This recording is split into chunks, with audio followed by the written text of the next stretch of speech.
So, starting off, feet together, breathing in, exhale, reach down to your toes.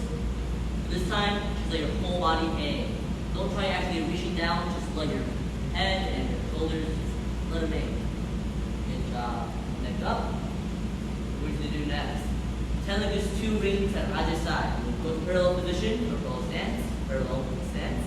But like on either side of each foot there's a ring. What I want you to do is just put each foot or each foot in one ring and copy me. So like there's two rings to your side, put your feet in the rings. Good job. Go a little bit faster, a little bit faster. Good job. And slower, slower. Now when you do this, try now to bring your knees up. Now you bring your knees up. Higher, higher, and lower, and lower. Good job. Looking forward. This is basic neck stretches. So, starting off, yep. Circles to your neck. Other way. Good job. With your hands, or your arms, scissors. Good job. Now hug yourself. Back out, hug yourself. Out. Hug yourself out. A couple more. Come on, guys. A couple more. You guys got this. You're not old yet. Good job. Hands to their hips. Circles to their hips. Good job. Other way. Make sure those heels are going straight up. Heels are going straight up and going forward. Good job. And other way. Good job. Now, same thing. Core, hands to your knees. Circles with your knees with those heels coming up. Good job. Other way. And perfect. Stand back up. Now your ankles. Whichever ankle you so choose, just make sure you're doing circles. Good job. And another foot. Good job. Now what we're going to do, I'm facing sideways too, it's going to be better, but just keep facing forward. Take the top of your foot, whichever one you want. Put it up behind the ground behind you, just slightly bend down. Good job. Switch feet. And really good stretches. Standing back up, breathing in. Exhale. Okay, here's what we're going to do. Put your feet together, breathe in. Exhale, reach down. Pose. Really stretch out your really stretch out. Come back up. Put your feet a little bit farther apart. Go all the way back down. And now by touching the floor. Come back up. Now go a little bit farther. I'm turning to the side, just basically it up. And go back down. And the point you can put your palms on the floor. Good job. Come back up. Now it's going to be kind of hard. Try going as far as you can. Put your hands on the mat. Now, you just do your best, but if you cannot, it's okay. Try putting your elbows on the ground. This is pretty hard. It's okay if you can't do it. Just try your best. If you can't do it, just put your hands and try putting your head to the floor. Or if you can't do it, try getting your elbows on the ground. Good job. Come on. 5, 4. Come on. 3, 2, 1. Good job. Come on back up. Really good. Shake out your hands and legs. Hands are doing really good. Let's do a couple stretch kicks. So we're like back on stance. Make sure that nothing around you kick. Just that don't want to get hurt. So, a couple stretch kicks. Start off. 1, 2, 3. Come on now, a little bit higher. 4. And now your highest one. Come on. 5. Good job. Switch. Now your left leg back. 1. Come on. 2, 3. Come on. Almost done. 4. Are you ready? Your highest kick. 5. Good job. Facing forward again. Just shaking out your hands and legs. Breathing in. Exhale. Number 1. Tap to the floor. Put your feet in front of you. Reach down, touch your toes. Good job. Make your chin on your chest. Chin on your chest. Come back up. Good job. So now what you're going to do. Sit on your back. You reach straight up in front of you and ride a bicycle. Come on, now ready? Now ride a bicycle a little bit faster. Now a little bit faster. Similar to the bear chasing, you have to go really fast with the bear. Good job. And slower. Good job. Now try riding the bicycle backwards. Riding it backwards. Try going a little bit faster. A little bit faster. Fast as you can. Come on, as fast as you can. Aerial and relax. Good job. Step your feet straight back up. Now do scissors. So out, in, out, in. Come on, guys. Gotta go in. Don't put your feet down. You're not tired yet. Out, back in, out, back in, out, back in. Good job. One, sit up. Breathe in. Exhale. Another one. Back on your back. Knee on your back. What I want you to do. First, you bring your knees up to your chest. Put them straight out. And bring them back. So, just like me. Bring your knees up. Now, everyone, this time, everyone copy me. You little hands in your across your chest. Knees to your elbows. Right out. Right back. What I don't want you to do. I don't want to see this. I don't want to see this. Your feet touching, not good. You should go straight out, straight back. Let's do 10. Okay? Easy. You guys got this. Let's go.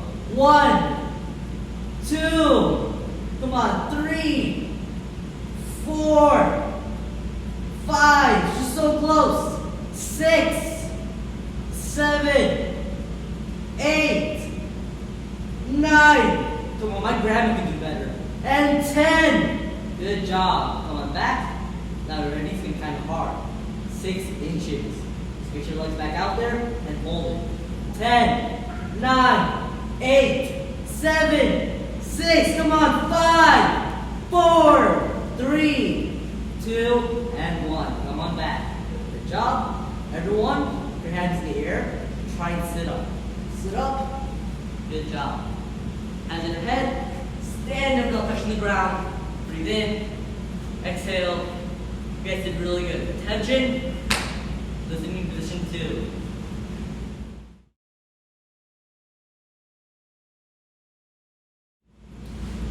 Maps off, everybody. You don't need those. We're about to do a bunch of kicks. In this segment, we're going to break down kicking technique, make sure we're all on the same page, and we're going to show each kick is totally different from the one before. You're going to notice that if you do your kicks at home and they're looking the same, you're doing something wrong from kick to kick. If we're going to do about 5 on each foot, maybe more, we'll see, it depends on what we're going to do. But from kick to kick, from snap kick to side kick to push kick to all those kicks, each one of those should be different. They should look completely different. I should be able to go, that's a snap kick, that's a side kick, that's a push kick, all the way down the line. So for this one, I got Miss Olivia, I got Miss Zoe. They're going to kick the bag, they're going to alternate which kick I'm telling them to do. Make sure when you're at home, you can do it in the air, you can have mom and dad hold a pillow for you, you might even have a bag in the basement you can do this with. So, let's get at it. So, rubber duck fight stance, ladies, snap bag. All right, we're going to start with snap kick. On your kicks, what's the first thing that comes up in every single kick? It's your knee. So, they're going to bring their knee up, and they're going to throw a snap kick out there, hitting with which part of the foot? The ball or the bottom part of your foot. That's located right under your toes. It's that padded area. So if you stand on your toes, kind of like that, that's what's hitting the bag. All right? So, we'll start with Miss Olivia, and they're going to alternate back and forth with the snap kick. Go ahead, Miss Olivia.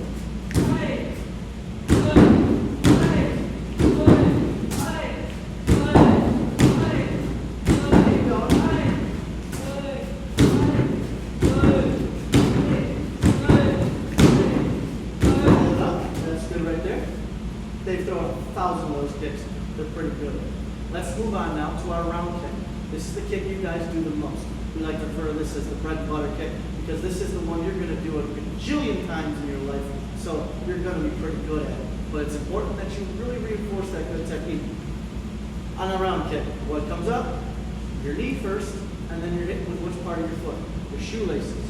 So you really got to pivot that foot. Now, snap kick, you're straight forward to your opponent. When you do your kick, some of the other kicks, you have to pivot. So the foot that's in front, it rotates a little bit. If you don't rotate that foot when you do a round kick, what's going to happen is you're really going to mess up your knees. All right, especially when you get older like me. So make sure you keep good habits and you rotate when you're doing that round kick. Start with Miss Zoe this time. Round kick, go ahead. Good.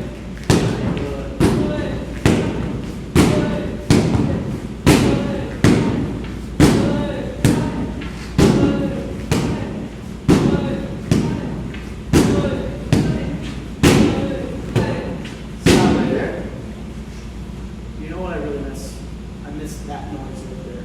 When you hit a bag and you hit something, even when it was sparring, where you're hitting a bag that When you're at home, hopefully you have a bag at home. If you don't, I can't wait till you get in here and you make that noise. Because that noise right there shows me what you're doing. It shows that it's like the swoosh of a basketball hoop when a basketball goes through it, or a puck hitting a goalpost. They're just special noises. That's our noise. The next one, let's go through a side kick, okay? Side kick. This one's the same thing. You're going to pick your knee up straight first, but this one you have to pivot all the way over like you're pushing somebody away. Remember which way your toes face. Your toes are facing to the side, depending on which foot you're kicking with. Don't face down, or don't face up. So make sure you pivot all the way over, you throw that foot out, and you come right back to where you are. Which part of the foot hits the bad guy? We say the bottom part of your foot. You want to get technical, it's the blade. What that is, it's the outside part of your foot. So if this is my foot, it's the outside part of my foot that goes straight into somebody, recoils and comes right back. Starting with Miss Olivia, go ahead.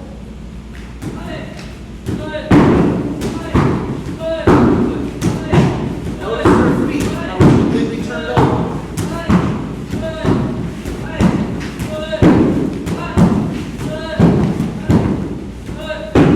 Hold it up there.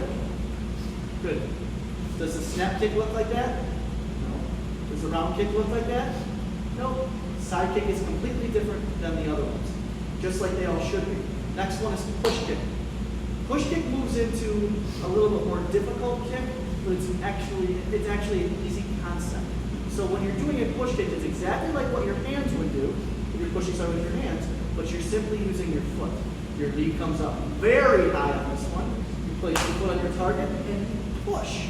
That's all it is. The bottom part of your foot pushes. Easy stuff.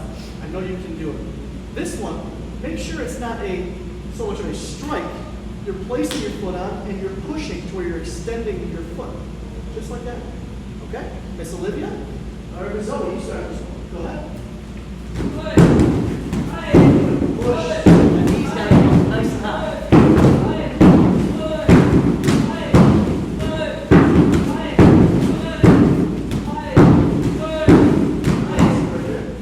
Good?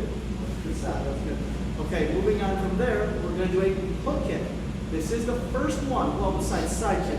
You're going to over-rotate your body and hit with the bottom part of your foot on that bag.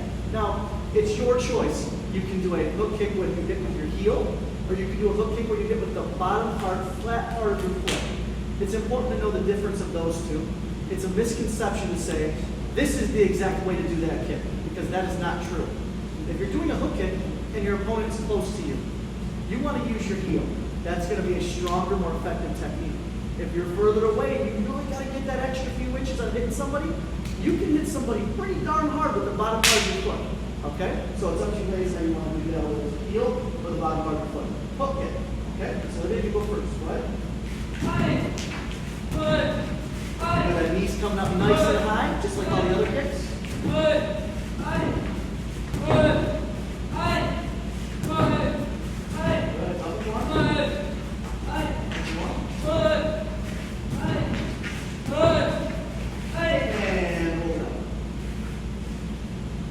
Your kicks in Taekwondo are what separates you from the other arts. So it's important, it's like the foundation of a building.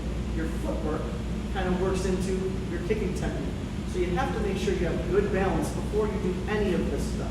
From when you're standing there with your knees bent, we just got done talking about our self-defense, we always got our knees bent, to when you're just standing there in your fighting stance and you've got your knees bent.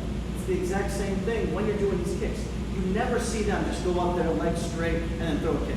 They always get to a ready position, then they throw a technique. Your foundation is the strongest part of your building, right? So that's the bottom part. So build that building from the bottom part up.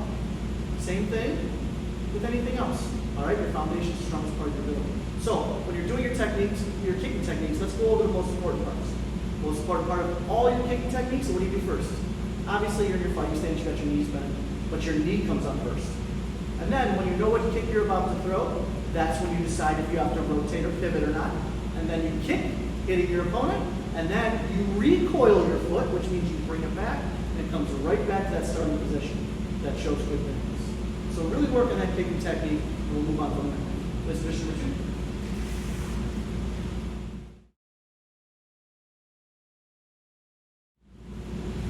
All right, guys, we're back with some more self-defense. I know, your most favorite part of class, but that's okay. So me and Mr. George here, we're back. But this time our self-defense is going to be just a little bit different. We're going to be from our knees. So if somebody takes you down, you're not taken down. You're now on your knees. But you're not sitting. There we go. Got to put some effort into this. So, you've got knocked down to your knees. Self-defense, what do? You can't exactly bend your knees. I mean, they're already bent. But you can still get your leverage. You can turn sideways a little bit, spread your knees apart just a little bit further, make sure you have a good stance that you're in, even though we're on our knees. So, we're going to start nice and easy. Somebody grabs the center of your chest, they're grabbing you.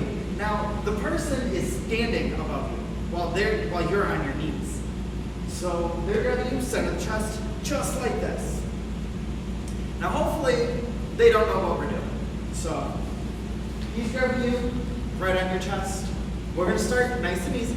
You're going to reach all the way around the hand, the outside of the hand, grab that pinky. We're then going to pull it off. Point that pinky straight up to the sky. From here, now we actually have to move our legs.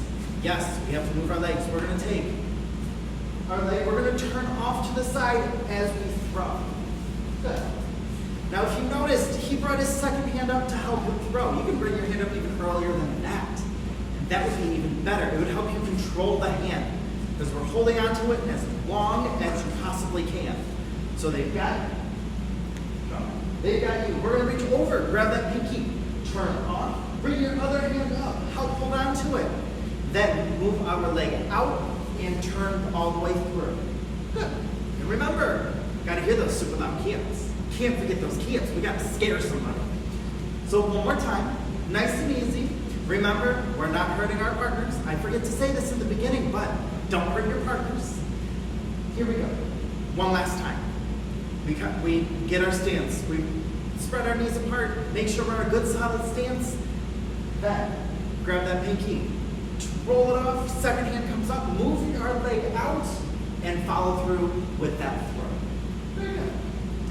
Now, if you need to, take some time to practice on your own. We'll be here. We're always here. But we're going to move on for right now.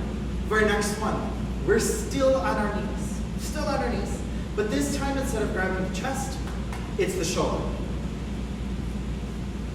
So, they've got one of your shoulders. You're going to take the same hand on the same side that they're grabbing you on. So if they're grabbing your, this is my right shoulder, I'm going to take my right hand and grab that thumb. I'm going to roll off the shoulder, pull that thumb up, bring it down. You want to bring it down. You don't want to leave it up here. You want to bring it down, and then again, move that foot out as we finish our throw. Now, if there was somebody grabbing him, and I'm sure you could, no, don't do it with your person at home, especially if they don't know what a roll is. Don't do that at home.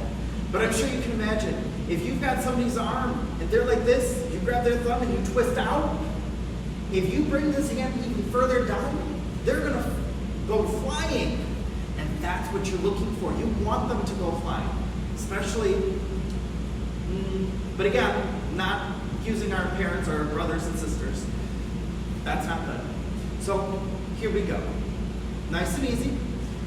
We're on our knees. Spread those knees apart. Make sure you're in a good solid stance, kind of like your fighting stance. It's a good solid stance. Reach over, grab that thumb, pull it off, bring that second hand up, help support, hold on. Move that knee over and throw them out. Just throw them out, it's fine. And super loud kick. So here we go, one more time. They've got your shoulder, spread those feet.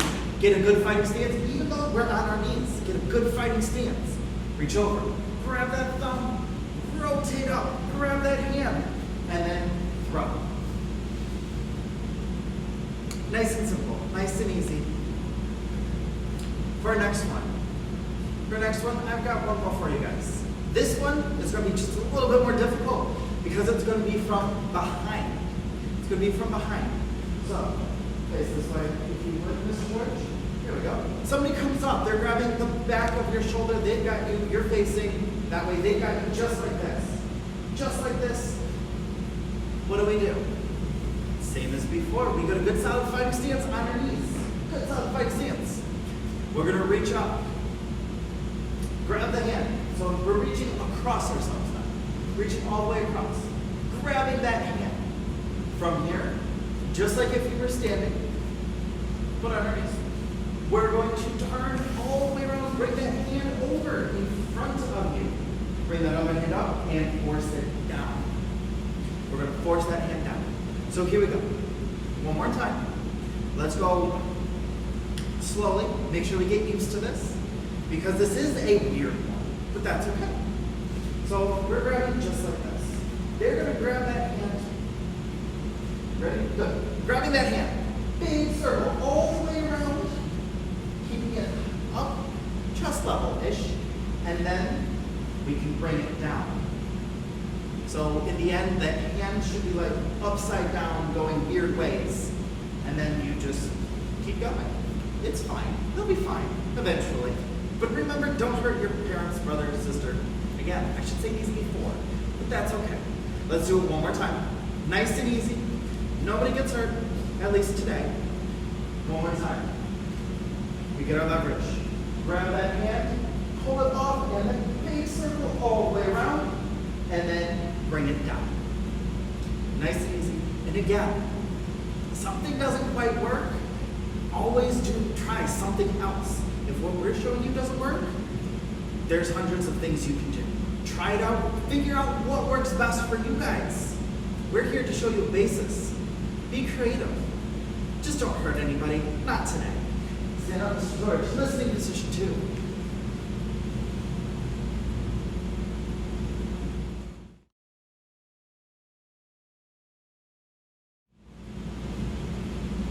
All right, Mr. Kim here for this section. What we're going to do is, again, remove our masks here. I'm with my son again.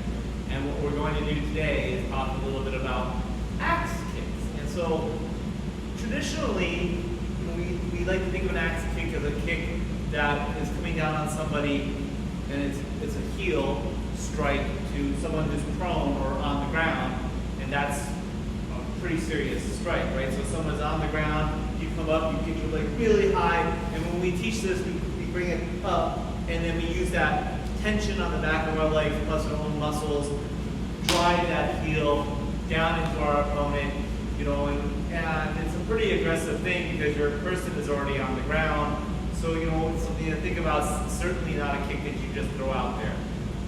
But there's more to the story because there's another axe kick out there. And this axe kick is a higher axe kick. And if you want to watch it, you can watch it done like beyond all other axe kickers by a guy named Andy Hug, who was a K1 champ. He was Dutch, but he was a K1 champ in Japan, of all places. But it was just a great kick. So when we adopted this kind of these two kicks at my dojo, we teach them individually. We teach the one lower kick, which is when you get up high and you come straight down. Normally we teach those like on a pad, right, representing the person on the ground. The other kick is that kind of Andy Hug high slap kick. The lower kick you strike with the heel, and the higher kick is more of a slap. And it's pretty effective, especially because you really don't realize how much force you're generating and how much your leg and your foot weighs. And then the strike itself coming down on your chest or your collarbone, man, this is a game changer. So what I want to do is, Parker's gonna, because he's even a little shorter than I am, I want you to see how effective this kick is. So I'm a bad guy, or maybe I'm just sparring, right? And he's gonna aim for this closer part of my chest, and he's going to do the high axe kick, and then we're going to do the low axe kick, right? And I think it's fun to show the higher one first because it's one that we don't do that often.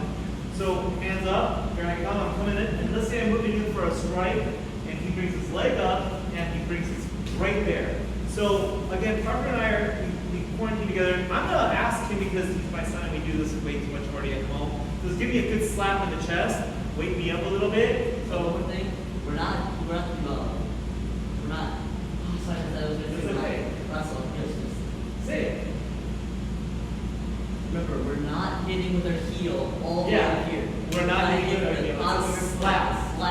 So that's why we call it a slap axe kick because you're slapping, right? So So come on, I come in, I'm moving in, and it's a slap. And it hurts, right? I may even let him kick me a little bit harder. Yeah! Right? And man, that wakes you up. If he can get across the body, he can come against the other one, right? So I'm moving in and he can hit there. That weight of your foot on your collarbone is something. So what we're going to do now to practice it is first I'm going to let him do it in the air, and then I'm going to use one of our kind of we'll say our gear, our individual gear to our place here to see how this works when we are using our pads. But first, Parker, go ahead, a high axe kick. I'm just going to put my hand out representing where my collarbone is, and slap down. Slap down. Nice, that was good. Slap down. Hey! Oh, that's okay. I'm glad you missed. All right. So, basic slap axe kick. Now, Parker is going to put a little pepper on it. I'm going to use one of the word I was looking for earlier was proprietary. These are our proprietary martial arts distance gear. I'm going to bring it up. I have to watch out because he's going to bring his foot down with a lot of force. Yeah! Hey! Good job. Yeah! Hey! Yeah! Nice job. So, again, using our proprietary martial arts gear, can't get over that. The fact is that this is a super effective kick. It's a bit of a surprise on your opponent. It's oftentimes best used when someone's moving into your space and they're just not expecting an axe kick to do what that axe kick does. Let's go back to our regular axe kick. We're going to use this red pad here to represent our person who's prone. So Parker, come on over here, kiddo. So in this instance, I'm just going to put this down. This is where you will see maybe how it's more commonly taught, not only at this dojo, but a lot of other dojos. This is your heel strike axe kick. So just to be clear, the first one was a slap. You can use your heel, but it's really effective as a slap. This is the heel strike. And so the same process occurs. He gets his legs up. He brings it down with force. He has to really watch where his foot's coming down. Remember, because we're dealing with an arc and his leg's coming up, where he's at it as farthest part of the arc is not where he's going to strike. So he's not going to strike this part of the bag. Since his foot's coming down in an arc, he's going to strike closer to them. So yet another thing to remember, a finer point to remember when you're doing these ground heel strike axe kicks. So Parker, ready? 1. There you go. 2. Good job. And 3. So if you think about like your body parts and how much they individually weigh, your leg is like it's really heavy. It's like easily a sixth of your body weight. So you're really allowing that weight to drive your heel down into the bag. So again, Parker, get it up there, throw that weight down into the bag. Yeah. Good job. Yeah. And one more. Yeah. Good. And then you can switch. You're just going to do 3. Yeah. Yeah. Do that for you. And one last one. Yeah. Good job. Nice. Thanks. So once again, there are 2 different kinds of axe kicks out there. They're both super effective. Clearly, and again, in my dojo, I like to talk a lot about fighting low, middle, and high. At this point, low, the other axe kick, kind of high, and pretty effective, right? Sure. All right. Keep practicing it. You'll be a skilled professor. You'll be skilled at this axe kick before you know it. Listening position 2.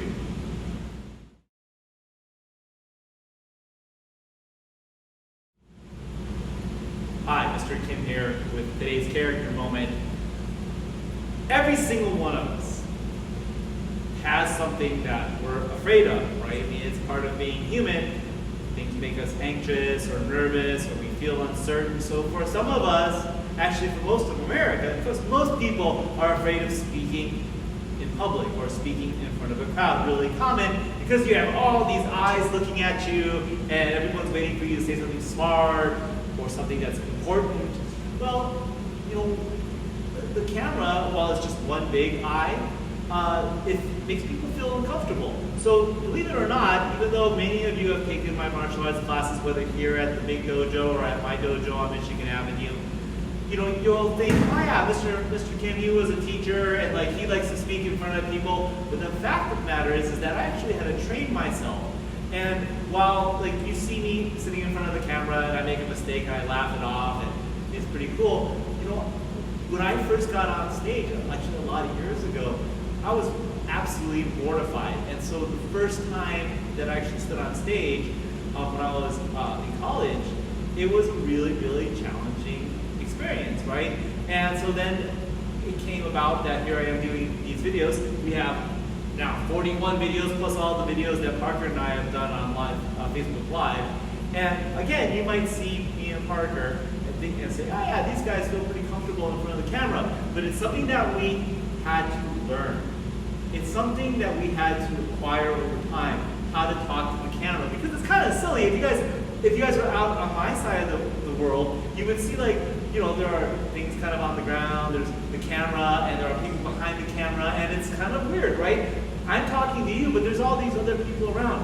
What I want to make sure that you understand is that even when you do something that's different, or you feel uncertain, or you're uncomfortable, you can overcome those nervous feelings and those fears by first and foremost just going slow. Slow down, relax, breathe. Next thing is, and this is the funniest thing, is that when you actually see yourself on camera or whatever you're doing that's kind of making you nervous, so once you actually do it and you kind of see yourself doing it, each time it becomes a little less difficult. So I'm quite sure that we all have something that we just don't like doing, makes us feel really uncomfortable, or we just feel like really maybe like we're not really good at something and we have to get it finished. Give it a try. Engage in the task. Get through the task. And then look at it, review it, see it, and then you'll see that it really wasn't as bad as you thought it was. In fact, it's actually pretty good. And that's what we learned over the course of these videos. Not only myself, but everybody that did these videos got in front of the camera and felt nervous. And we were able to overcome that. And then we talked about how this actually translates to everything else in our lives. We learned a lot of lessons about not only being in front of the camera and overcoming the fear, but translating that to making sure that we're not as fearful when we're doing a new martial arts move, or maybe engaging in a tournament, or whatever we're doing. So I want you to understand, first and foremost, people in front of the camera, we're people, you see us all the time, we're human beings, and once you kind of see that not only are we just plain old people, but we have to overcome fears just like you do, then it becomes a learning moment for everybody. So what we just want to remind you of is thanks for watching. There's a lot of emotional energy that goes into these. We've overcome a lot of mistakes, but the most important thing is that we're proud to give you a product that we've improved over 41 different tapings, plus countless other Facebook Live broadcasts. Use this example for your own life. If there's something you're afraid of, you can do it. Feel good about yourself, excel in your talents, don't be afraid, get out there and give it a try. You might end up at some point having a product where you're really surprised and really proud of how awesome it turned out. Again, thanks for watching, be safe, we'll catch you next time.